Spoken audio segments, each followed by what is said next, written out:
Assalamualaikum Yaya. Waalaikumsalam Fatul.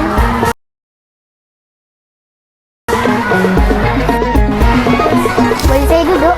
Boleh, silakan.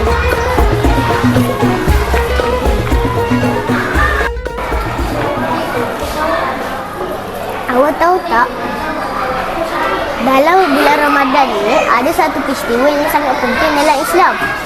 Pastilah tahu peristiwa nuzul Al-Quran kan, hari di mana Al-Quran diturunkan pada Nabi Muhammad SAW.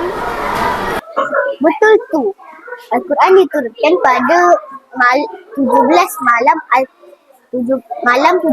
Ramadan melalui perantaraan malaikat Jibril. Ayat pertama yang diturunkan ialah ayat surah Al-Alaq.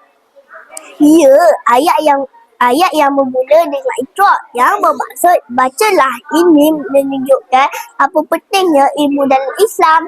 Betul tu ya.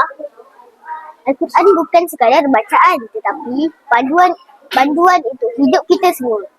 Sebab itu kita digalakkan membaca Al-Quran dan memahami maksudnya.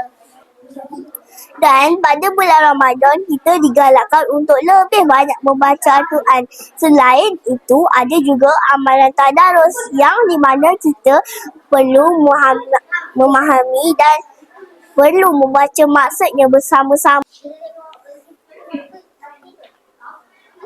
Ya, dan Al-Quran ini adalah mukjizat yang terbesar.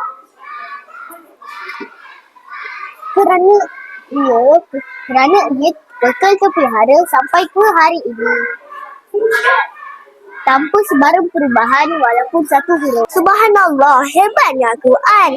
Sebab itulah kita perlu menjadikannya sebagai pedoman dalam hidup. Betul. Jadi jom kita sama-sama berusaha untuk membaca, memahami dan mengamalkan isi kandungan Al-Quran.